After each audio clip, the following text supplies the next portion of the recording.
The time has come. Yes. Now. Keep your head down. In 1492, Christopher Columbus crossed the ocean and forever changed the course of world history.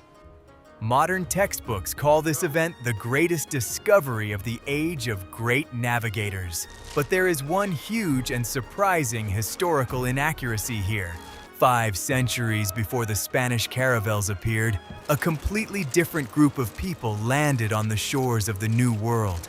They were not seeking the precious spices of India, nor were they attempting to establish new trade routes. These rugged seafarers sailed from the cold north in ships adorned with carved dragon heads. Today, Vikings are commonly regarded as ruthless plunderers of monasteries and conquerors of a weak, fragmented Europe. Their fearsome reputation was built on surprise attacks and the merciless glint of iron axes. The Scandinavians struck true terror into the hearts of rulers from England all the way to Paris. It sounds like the perfect description of the invincible war machine of that era. But one day, this brutal machine faced a challenge of an entirely different scale. They boldly defied the ocean and found themselves at the very edge of the unknown world. This distant corner of the world is known today as North America. For many years, armchair scholars dismissed the stories of these voyages as nothing more than beautiful Scandinavian fairy tales. Historians demanded tangible evidence and refused to believe the old, yellowed sagas. Then, archaeologists unearthed the remains of an ancient settlement on the Canadian island of Newfoundland. The fairy tale suddenly turned into solid stone and rusted, bent iron. It turned out that the greatest seafarers of the Middle Ages had indeed discovered a completely new continent. But here is what truly boggles the imagination of any modern viewer. The great conquerors of Europe were unable to hold on to this new, incredibly rich land. They discovered the continent half a millennium before the armed Spaniards and English. America was much warmer and richer than their native, icy, rocky fjords. There was plenty of high-quality timber and game there for a vast northern empire to thrive. And yet, they turned their wooden ships around and sailed back forever.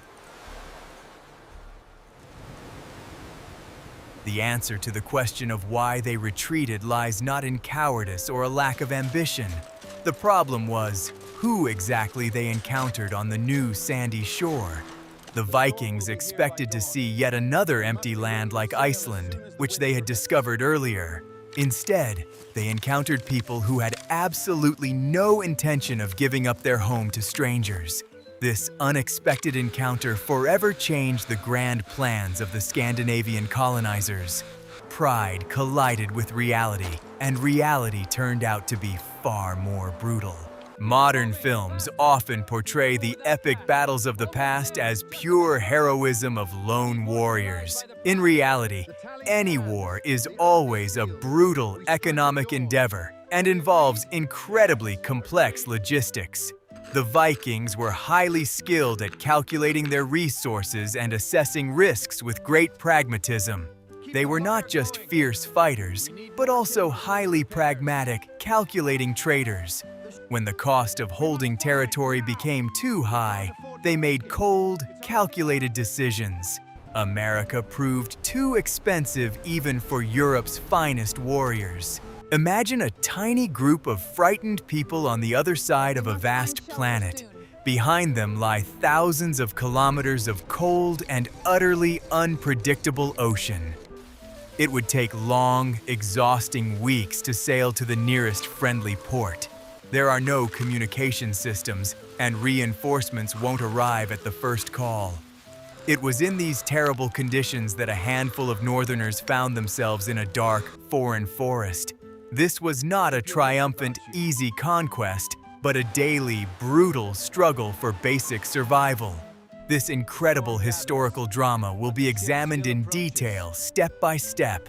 The events will be seen through the eyes of those who first set foot on a distant foreign continent. This is a story of brilliant navigators and the harsh reality of medieval colonization. The local inhabitants turned out to be far from the weak opponents the Northerners were accustomed to. European military tactics simply ceased to work in the dense American forests. This story is full of bitter irony, spilled blood, and cold calculation. Ahead lie heavy wooden ships, smelling of salt water and sticky tar. The viewer learns how a piece of ordinary rusty iron could have sparked a massive bloody conflict. Technologies from the distant past sometimes seem primitive and a bit ridiculous to us. But back then, the fate of entire new settlements depended on the sharpness of the blade and the strength of the shield. Two completely different human cultures clashed on a narrow strip of sandy beach. This first contact foreshadowed future storms of enormous global scale. Forget all the familiar stereotypes about Columbus's classic discovery of America. The journey begins right now in the cold waters of the North Atlantic, alongside the finest sailors of the past. The wind is already filling the heavy square sails of the narrow war drakkers. A narrow strip of completely uncharted land slowly appears on the horizon. The time has come to learn the true story of the first contact between two completely different worlds. The reality of the past often turns out to be far more interesting than any fictional scenario. The expansion of the fierce Vikings was never a random series of chaotic raids. It was a very deliberate process of searching for new resources and open living space. First, they successfully settled the rugged shores of Iceland, turning them into their new home. Then, the brave exile Eric the Red discovered the icy expanses of distant Greenland. The Scandinavians were accustomed to finding completely uninhabited islands in the cold Northern Ocean. Their expansion strategy worked flawlessly for many decades. Greenland demanded incredible effort just for human survival in its harsh climate. There were almost no normal tall trees there for building new large ships. Winters lasted endlessly and physically exhausted people to the limit. The colonists constantly needed high-quality timber and iron from the old continent. That is precisely why Scandinavian seafarers continued to look hopefully toward the unexplored West. They sincerely hoped to find another uninhabited piece of land with useful resources. History tells us that the merchant Bjarni Herjolfsson was the first to accidentally spot the green shores of America. His wooden ship had strayed off course due to thick fog and a severe storm. When the dense fog cleared, the crew saw land covered in dense, tall forests. Bjarni did not land on the unfamiliar shore and hurried back to the safety of Greenland. But his tale of endless forests caused a real sensation among the settlers. For a Greenlandic Viking, the forest was far more valuable than pure silver and gold. Soon, Eirik the Red's son, named Leif, decided to personally verify these incredible rumors. Leif Erikson bought Bjarni's old ship and assembled a crew of 35 strong men. They set off along the exact route described by the lost, lucky merchant. Sailing across the open ocean was a deadly, dangerous, and completely unpredictable undertaking. The sailors navigated solely by the sun, the stars at night, and the color of the seawater. They had no modern compasses or accurate satellite maps. Today, the Atlantic Ocean can be easily crossed in a comfortable airplane in a matter of hours. The Vikings spent long weeks on the open sea in a tiny wooden vessel. Icy, salty water constantly flooded the open deck of the heavy, unwieldy drakkar. Their food consisted solely of dried, tough fish and old, salted meat. The men slept right on the wet planks under a bone-chilling, icy wind. This required incredible physical endurance and absolute blind trust in their captain. Finally, a long-awaited green strip of land appeared on the gray horizon. Leif and his exhausted crew went ashore and simply could not believe their eyes. Instead of the familiar white Greenlandic glaciers, they saw a rich, vibrant landscape. The rivers were full of huge, fat salmon, and the climate seemed incredibly mild and warm. The forests were home to strong, tall trees, ideal for building new ships. This place looked like a true Scandinavian paradise after the cold hell of Greenland. They named this beautiful new land Vinland because of the wild grapes they found there. The winter in Vinland turned out to be so mild that livestock could graze peacefully outdoors. To people from the perpetually icy north, this sounded like pure fantasy. Leif returned home a victor, bringing back holds fully loaded with precious timber. News of the paradise they had found spread instantly throughout all the northern settlements. Families began quickly packing their few belongings for an immediate move to a better life. Subsequent Scandinavian expeditions set out with the serious intention of staying forever. Livestock, heavy tools, and women were loaded onto sturdy transport ships. The Vikings planned to build sturdy longhouses there and start a new, prosperous life. They were absolutely certain of their legal right to claim this wonderful land for themselves. Until then, all the northern rocky islands they had discovered were completely uninhabited.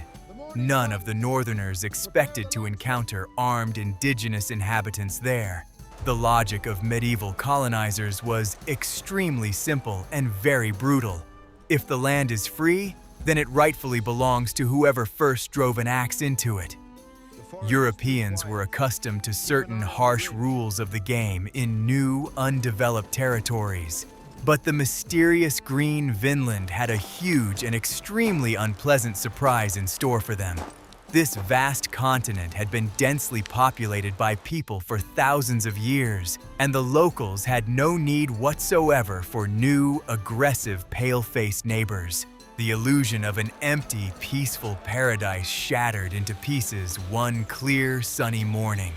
The northerners set up a fortified camp and began exploring the surrounding forest areas. They had hoped to find only new, dense forests and clear, deep rivers. Instead, they stumbled upon strange leather boats, neatly pulled ashore.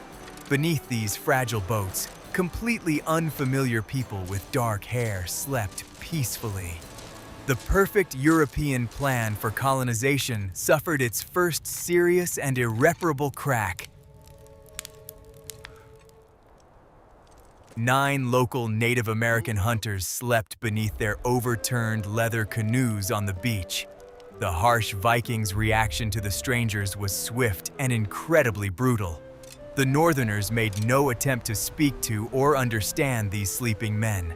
They simply drew their sharp iron weapons and killed 8 of them on the spot. One agile hunter miraculously managed to escape and hide in the dense, dark forest. This senseless, bloody cruelty became the first and greatest mistake of the Scandinavians on the new continent. In the ancient sagas, these people were called by the derogatory and strange word Skraelings. Modern linguists still argue about the exact meaning of this ancient term. Some believe it translates to those who shout because of the Indians' loud battle cries. Others translate the word as savages or people dressed in rags. In any case, it reflected the deep, blind arrogance of the European colonizers. The Vikings did not even attempt to see the local inhabitants as their equals.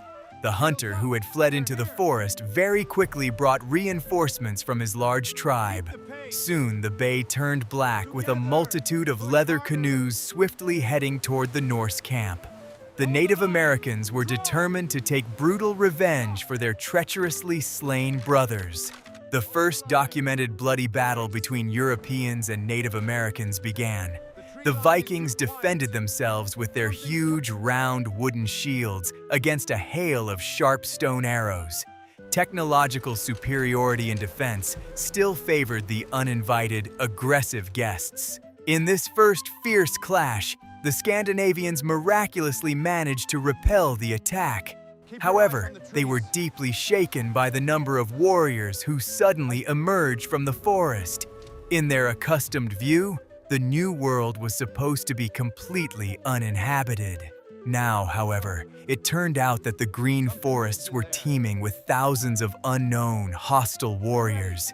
Every shadow among the towering trees could conceal an Indian armed with a bow. Fear began to slowly but surely creep into the cold hearts of the stern Northerners.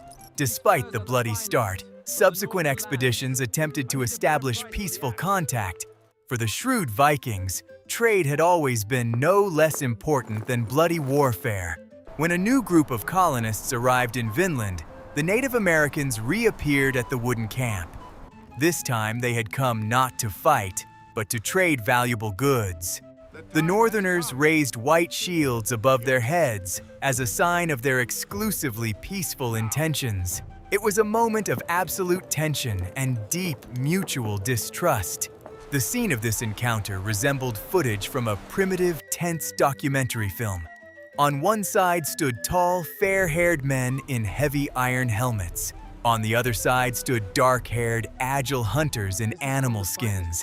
They did not understand a single word of each other's languages. All complex trade negotiations took place exclusively through gestures and the display of shiny objects. It was a very delicate dance on the very edge of a deep, black abyss. The locals brought magnificent, fluffy pelts from forest fur-bearing animals they had killed.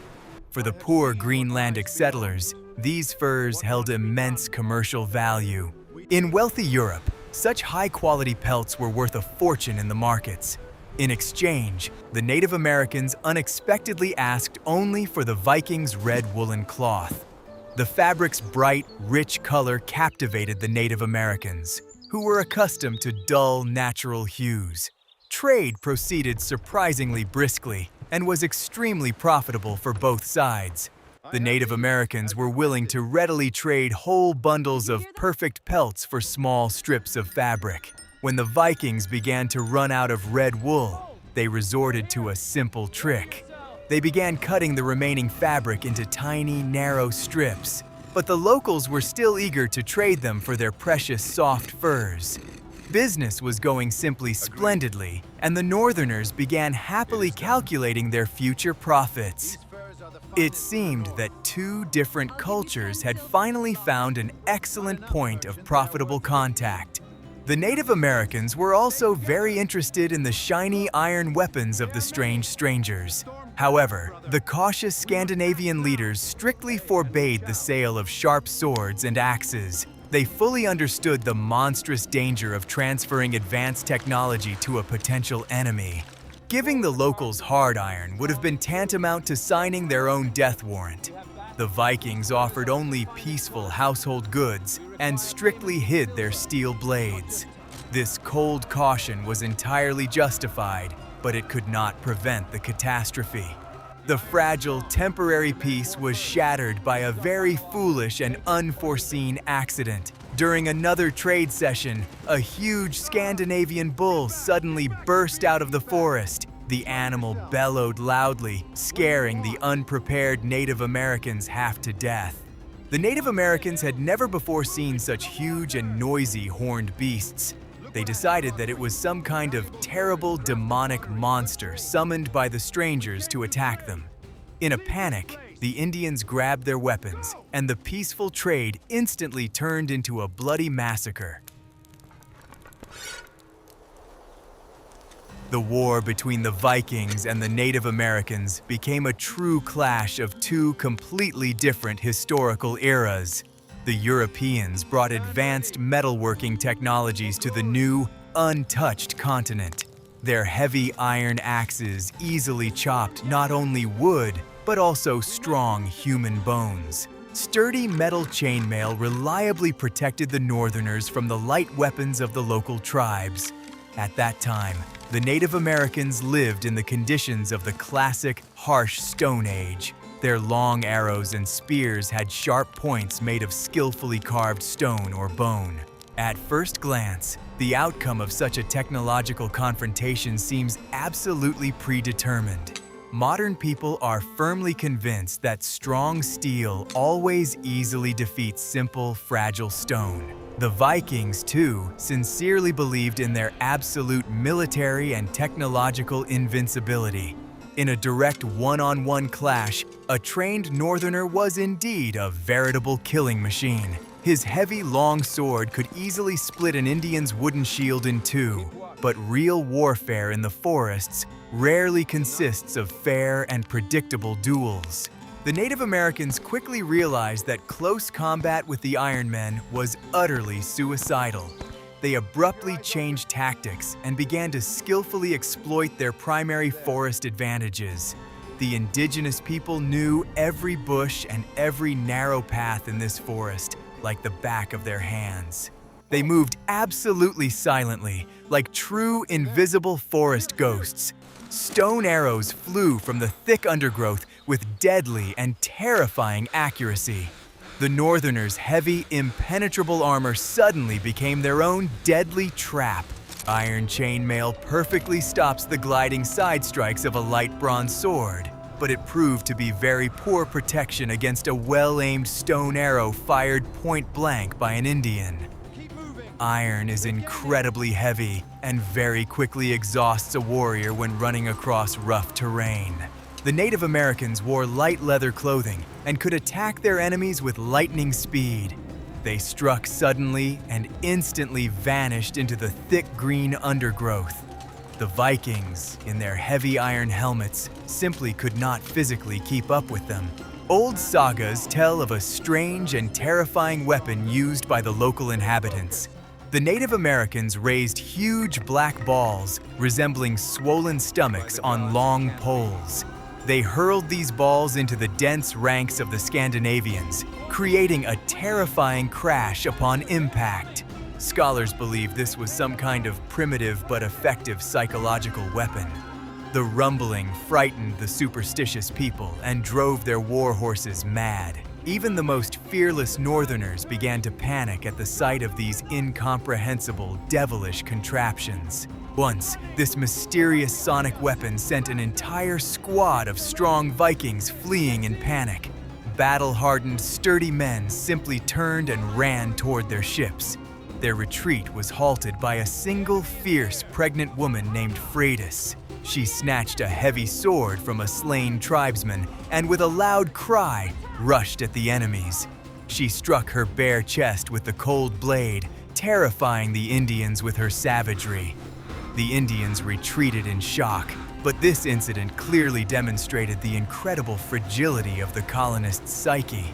Iron required constant, meticulous care and complex repairs in harsh field conditions. Swords quickly became dulled by rocks, axes broke, and vital nails rusted from seawater. To create a new metal tool, a fully functional hot forge was needed. A blacksmith required special iron ore, charcoal, and plenty of free time. Under the conditions of constant, exhausting guerrilla warfare, organizing normal production was absolutely impossible. The Indian stone turned out to be far more practical and accessible than the Vikings' advanced iron technologies. A local Native American could make a new sharp arrowhead in literally just a few minutes. All he needed was a piece of suitable flint and a little craftsmanship. America's wilderness was an endless storehouse of free and reliable weapons for the indigenous people. For the Vikings, every rusty nail and every dull knife was literally worth its weight in gold. An iron axe broken in battle meant a huge loss for the entire settlement. Technological superiority quickly turned into a serious economic and logistical problem. Modern armies also very often face a similar paradox in real warfare. High-tech, well-equipped troops suffer humiliating defeats at the hands of poor guerrillas with cheap, homemade weapons. Complex equipment constantly breaks down and requires incredibly expensive regular maintenance in the field. Simple and primitive tools work flawlessly in any dirty and harsh conditions. The Vikings learned this truth the hard way 1,000 years before modern generals. Advanced, shiny steel alone was categorically insufficient for holding foreign territory. Cheap stone defeated expensive iron not through its strength, but through its sheer abundance. The Indians could easily shower the camp with thousands of stone arrows every single day. The Northerners could not retaliate in kind due to a severe shortage of metal resources. Every new battle depleted the Europeans' meager supplies and brought them closer to their inevitable end. The technology that had easily conquered half of Europe suffered a catastrophic failure in the American forests. The pride of the great Vikings was shattered by the harsh mathematics of continuous guerrilla warfare. The Vikings' main unsolvable problem in America lay in simple, ruthless numbers. At its peak, their colony in Vinland numbered about 160 people. Of these, there were at most 100 men actually capable of fighting. This paltry number was barely enough for the passive defense of a small wooden fortification. They could win a single-chance battle, but they could not win a protracted war. The enemy simply overwhelmed them not with the quality of their weapons, but with their absolute numerical superiority. There were many hundreds, if not thousands, of Native American tribes in this new region. They had lived on this land for generations and knew the terrain intimately. At the slightest need, they could quickly assemble an army of hundreds of experienced forest hunters. For the Native Americans, the loss of 10 warriors was a nuisance, but not a critical tragedy. For the tiny Viking colony, the death of 10 strong men meant a demographic catastrophe. Losing men in such monstrously unequal conditions was simply an unaffordable luxury. The Roman Empire could afford to lose entire armed legions in fierce battles. Mighty Rome had a vast demographic base and a powerful centralized state apparatus. Greenland, from which the proud Vikings had sailed, was itself a tiny, frozen settlement. Only a few thousand people lived there, scattered haphazardly across the harsh, icy fjords. Sending hundreds of new people to certain death in America was physically impossible. The balance of power was initially monstrously skewed far against the European explorers. Every adult man in the Viking colony fulfilled several vital roles at once. He was a fierce warrior, a skilled builder, a lucky fisherman, and a patient hunter all at the same time. If an Indian arrow killed a single man, the settlement was permanently deprived of an important pair of working hands. Without these hands, there was no one to repair rotting ships or stock up on food for the long winter.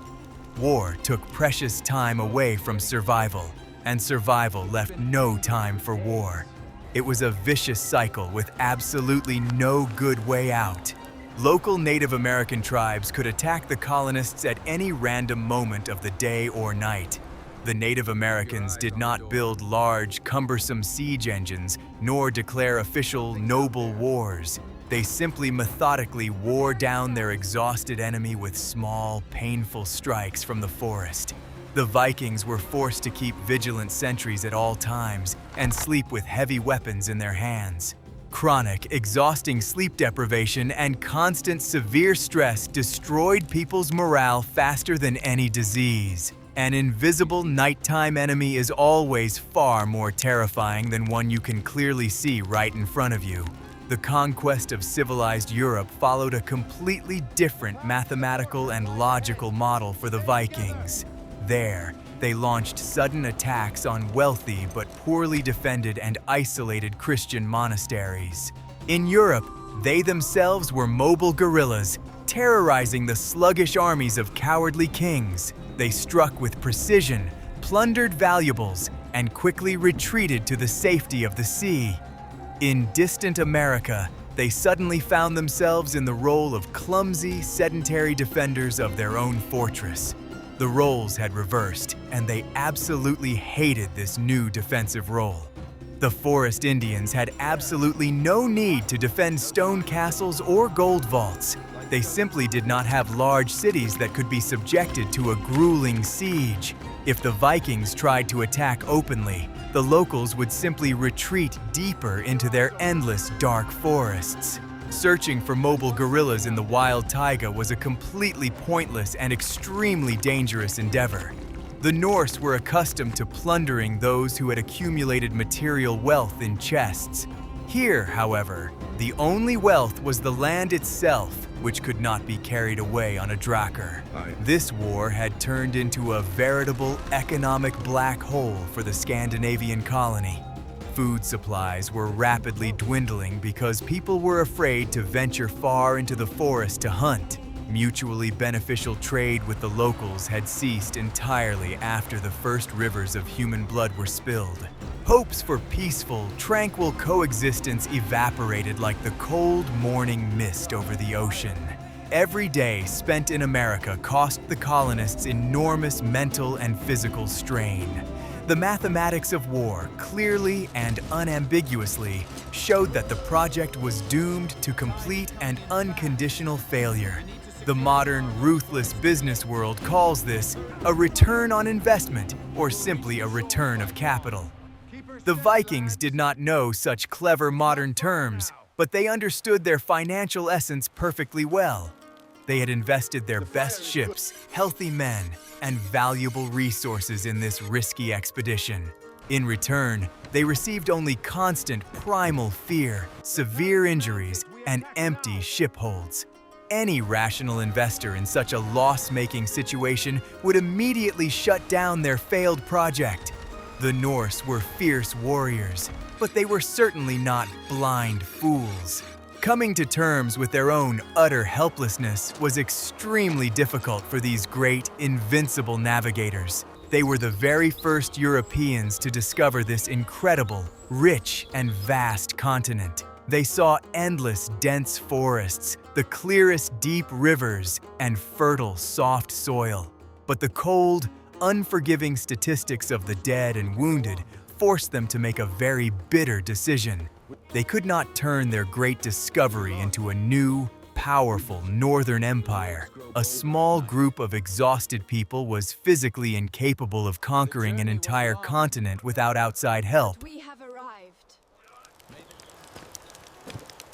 The Vikings' main and most fearsome enemy was not in the forests, but right behind them. This merciless and invincible enemy was the vast and utterly unpredictable Atlantic Ocean.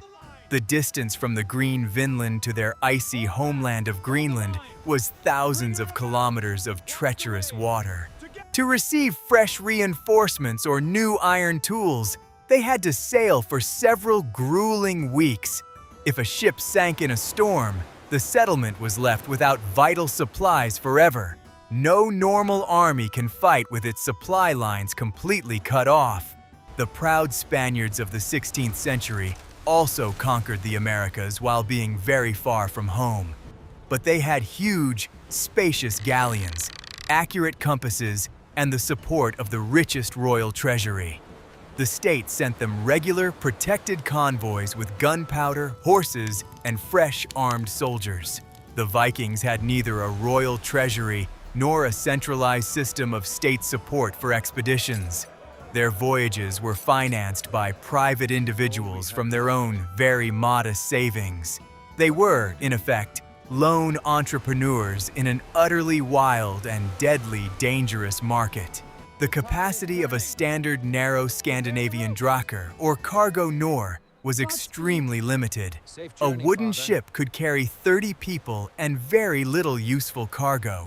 Yet, these same small boats had to transport live cows, sheep, and horses. There was catastrophically little room left for food supplies and heavy weapons to ensure survival. To transport 1,000 trained soldiers, the Vikings would have needed an entire massive military fleet. Assembling such an expensive armada for the sake of a dubious land at the edge of the world was economically impossible. The lack of reliable communication made the situation in the colony simply unbearable and extremely dangerous. In today's tech-driven world, generals direct battles via secure satellite video links. If the Viking colony were suddenly attacked, they could not call on their neighbors for help. A message in a bottle would have drifted toward the shores of Greenland for several long and futile years. The people in America were left entirely to their own devices and their military luck. They survived in a complete informational and logistical vacuum on a vast, hostile continent. Winter in the North Atlantic completely halted all maritime navigation for several months. The ocean was covered in deadly ice, and violent storms snapped wooden masts like thin matches. From November to April, the small colony was cut off from the rest of humanity completely. If their food ran out during this freezing period, they had no choice but to die. The Native Americans fully understood the seasonal weaknesses of their pale-faced, bearded, ironclad enemies. They could calmly wait for winter and hunger to do the dirty work for them. The expedition's medical care was also at the primitive level of the early Middle Ages. Roman legions had experienced field surgeons and organized clean hospitals for wounded soldiers. For the Vikings, all medical care was limited to simple wound dressings and folk herbal decoctions. Any serious infection from a dirty Native American arrow meant a long and agonizing death. There was absolutely no one to replace a fallen warrior. New people didn't arrive for months. The loss of even 5% of the workforce permanently paralyzed the operations of the entire small colony. Imagine running a business where delivering any necessary goods takes 6 months, and on top of that, half of your couriers regularly drown on the way to the main office. No modern economic model could withstand such monstrous transportation and human costs. America was rich in sturdy timber, but shipping it to Europe proved unprofitable. The risks exceeded the potential financial gain by tens and hundreds of times. The logistical nightmare turned out to be far more terrifying than any screaming natives with stone axes. In the end, the leaders of the settlers gathered for an important and very grim council. They sat in cold wooden houses and listened to the howling wind beyond the sturdy walls. The decision was very difficult for them, for it meant officially acknowledging their own defeat. But pride could not feed their hungry children or protect them from the Indians' nightly raids. The Vikings decided to break camp and leave the cursed yet beautiful Vinland forever. In silence, they loaded their meager belongings onto the ships and hoisted the heavy sails. They sailed away, leaving behind only a few empty dugouts and rusty nails. Their grand dream of a new, prosperous homeland had been shattered by the harsh reality of medieval logistics. The continent once again sank back into its familiar, hidden existence for 5 long centuries. The Native Americans returned to the empty beaches, watching the departing wooden ships with dragons on their prows.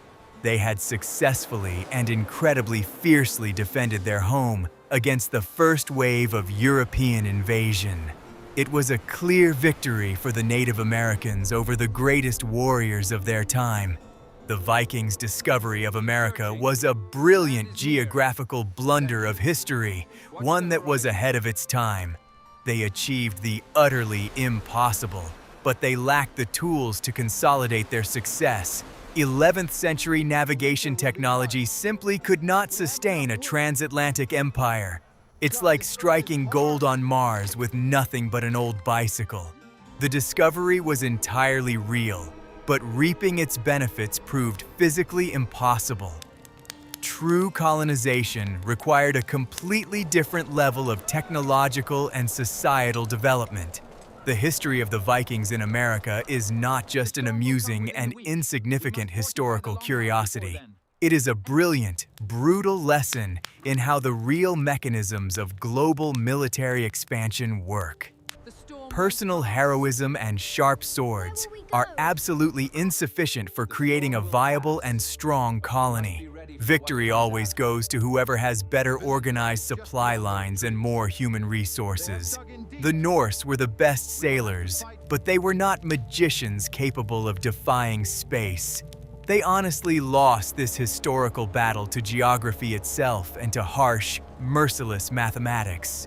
For centuries, this incredible story lived on only in the dusty old Scandinavian sagas. Scholars in libraries scoffed at tales of a distant land of grapes. They sincerely believed that Columbus was the one and only discoverer of the New World. But science does not stand still. and archaeology has put all the facts in their proper place. In 1960, that very lost settlement was found on the coast of Canada. Lonceau Meadows became irrefutable proof of the great triumph of the brave northern seafarers. The iron rivets and remains of a smithy found in the ground forever rewrote the world's history textbooks. Europe finally learned the truth about who actually crossed the Atlantic first. The main irony is that this greatest of discoveries brought the Vikings no benefit whatsoever. They received neither gold, nor slaves, nor eternal world fame from America. Their feat simply faded into history, becoming nothing more than a beautiful legend told around a campfire. Victors are judged by their results, and the final result was a hasty and complete retreat. Consider this strange fact in the context of all of human history and the evolution of weaponry. The greatest military machine of the Middle Ages retreated in the face of people armed with simple stone axes. This forever shatters the familiar stereotype of the unconditional superiority of European technology over the rest of the world. It turned out that knowledge of one's native dark forest could be more effective than shiny steel chainmail.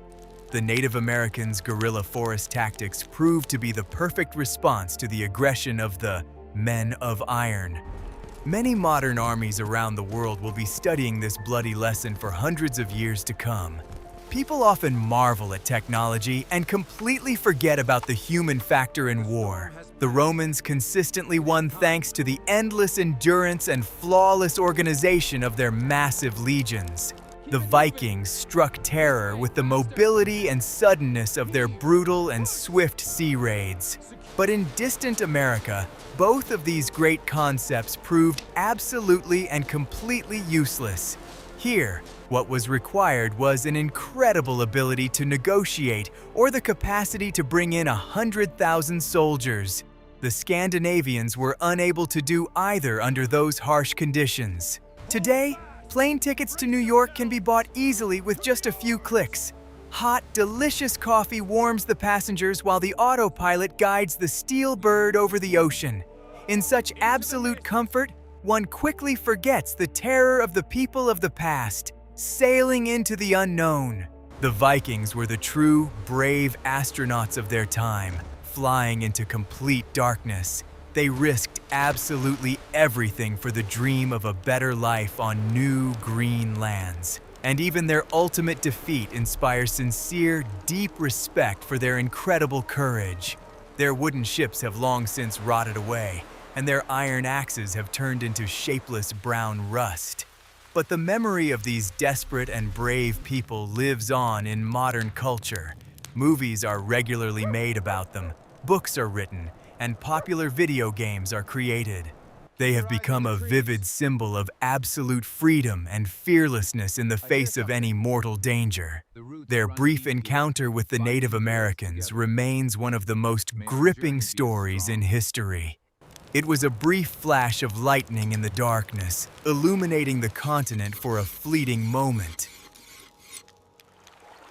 After the Northerners' hasty departure, the Native Americans continued to live their usual, unhurried lives.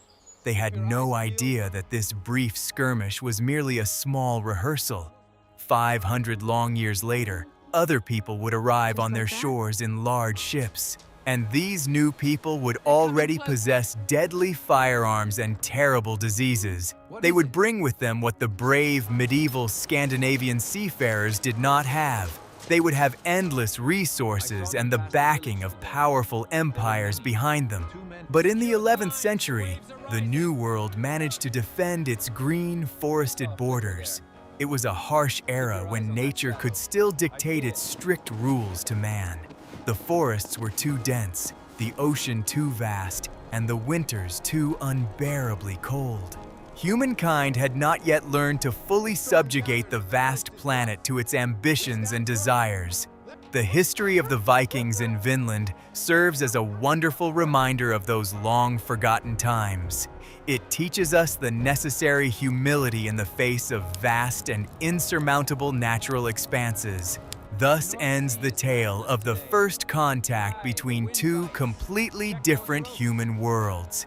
This is by no means a story of a great triumph or a brilliant victory of reason over savagery. It is an utterly honest account of the limits of human capabilities in a harsh historical era. The Vikings were the first to open the door to a new world, but they were unable to hold it open. The door slammed shut, only to open again half a millennium later. Subscribe to the channel to learn more about the amazing mysteries of our great and mysterious past.